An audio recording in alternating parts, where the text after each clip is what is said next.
Hi guys, I hope you're really well. So my name's Anna, if you don't know my name already, and the title of this video is Why Am I the Coach Who Knows? So I thought I'd give you a little bit of background on how I came to be, how I came to the food freedom, how it all came about.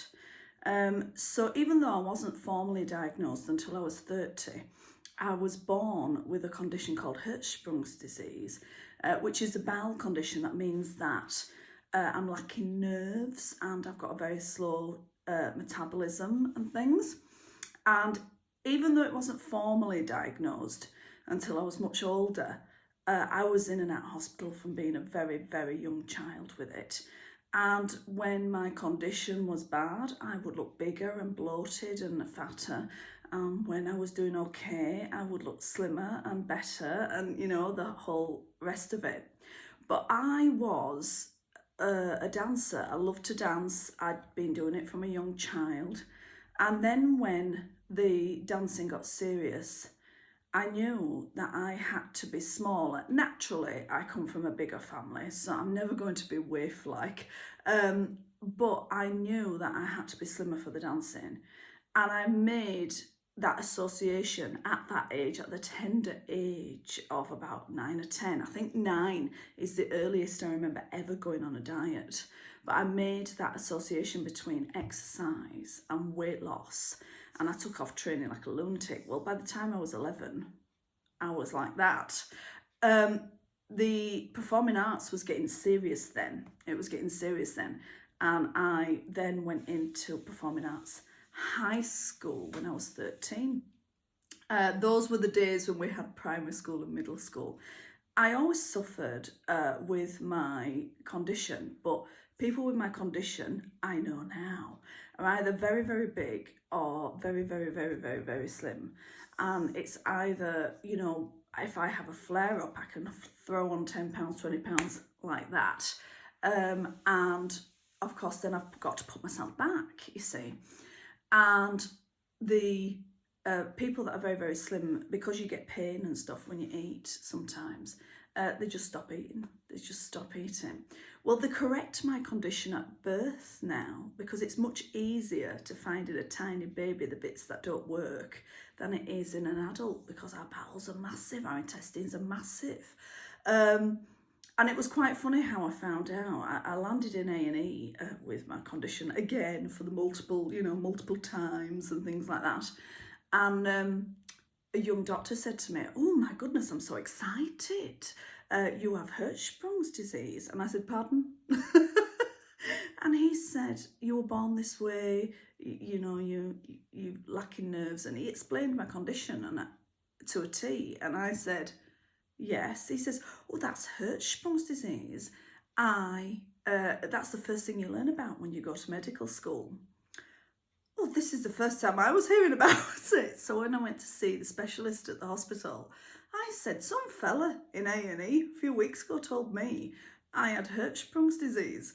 And he went, "Yeah." And I went, "Well, what? I never had a name for it. I never knew about it. I never heard anything about it." So it was a little bit of a shock for me as an adult.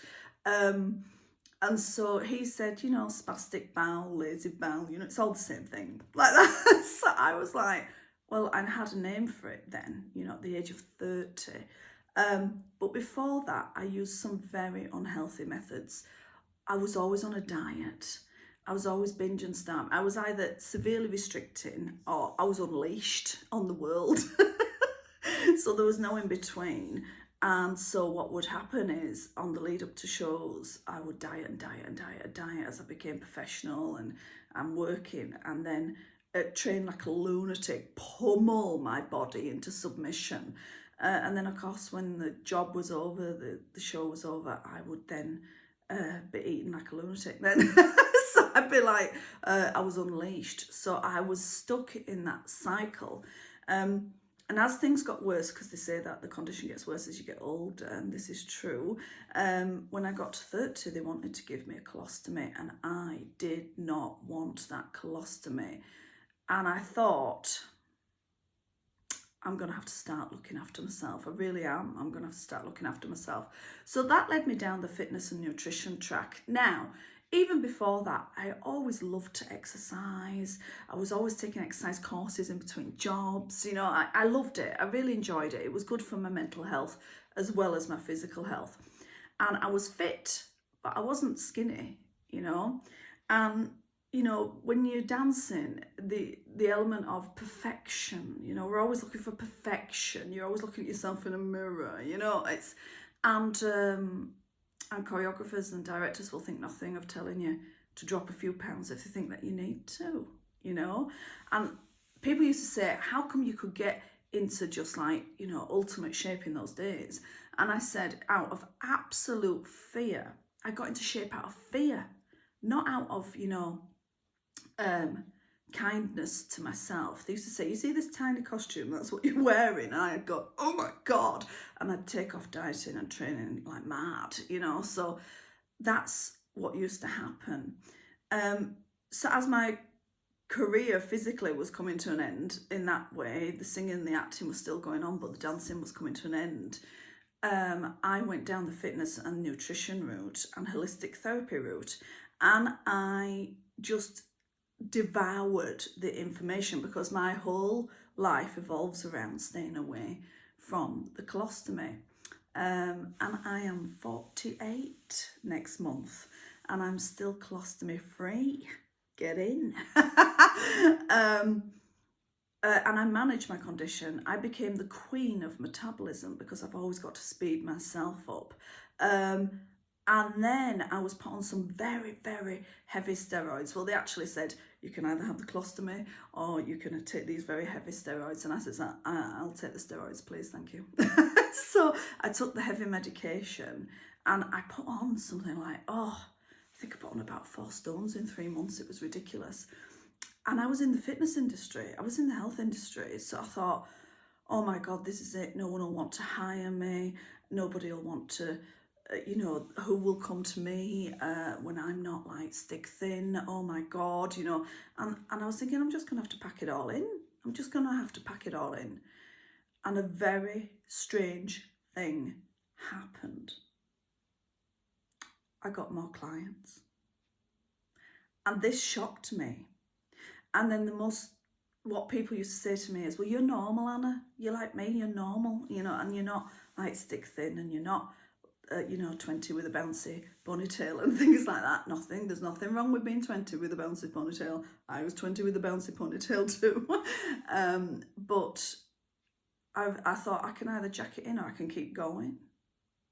So I kept going, you know. Health isn't just for the young, fitness isn't just for the slim, and strength isn't just for the big. It's for everybody. And so why should I stop my pursuit of health just because I'm not in that category? And what I realised is, yes, I work with athletes and dancers and models and celebrities and things like that, but they need to be in a certain shape. I was required to be in a certain shape when I was in that industry. Why? Because they were paying me. That's why. So it was all part of the job. Whereas now I'm helping other people, and what I discovered was not everybody wants a 6-pack. I don't want a 6-pack now. Not everybody wants to be stick thin. I quite like being a little bit curvy actually. And so it was interesting, and that led me on to helping more and more ladies lose weight. But I had people coming back to me after losing incredible amounts of weight, 10, 11 stones, and they'd put it back on. And I thought, what is going on here? All that hard work, because I was still doing it the old-fashioned way, remember? And people coming back to me having put it all on. And then I remembered myself. Wasn't I stuck in the cycle of restriction and binge and restriction and unleashed? And didn't I pummel my body into submission instead of being kind and doing it for health? And so the longer I was in the industry, the more disheartened I became with it. And the more I realised it starts in the mind. And the first course I ever did was the psychology of eating. And this opened my mind. I knew this is it. It starts in the mind. This is where it is. So this led me down the psychology route.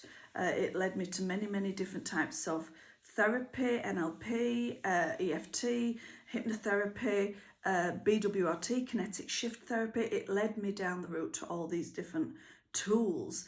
And now, ladies and gentlemen, I go in through the mind to change the body.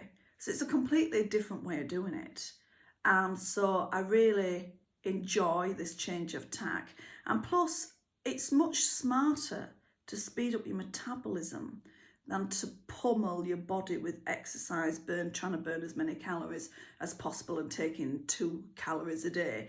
It's much more efficient to train and speed up your metabolism with food and exercise than it is to restrict and pummel. And so I wanted to come on here and say, you know, I've learnt a thing or two. Why do I know it works? Because I have to do it for myself. I've still got my condition. I'm still managing my condition. But wow, I manage it in a different way than I did years ago.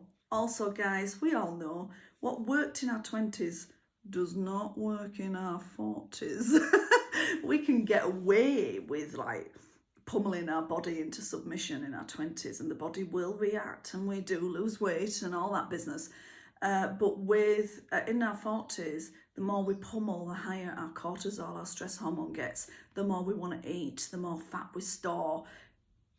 It's a losing game.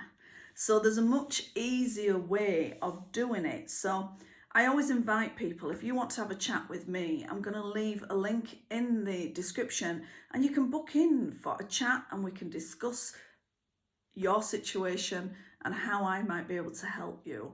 But I just thought I'd give you a little bit of background on me and how it came to be, so that you can understand where I'm coming from. And remember, guys, one person's size 8 is another person's size 16. Everybody wants something different. And I want you to think of it this way. I just want you to be as slim as what is comfortable for you. Yeah? Don't compare yourself to other people. Be you. It'd be a very boring world if we looked like everyone else. So we're not looking to look like Sandra down the road or Brian up the road. We're looking to be the best of you. And that is wonderful. So I will speak to you very soon. Bye for now.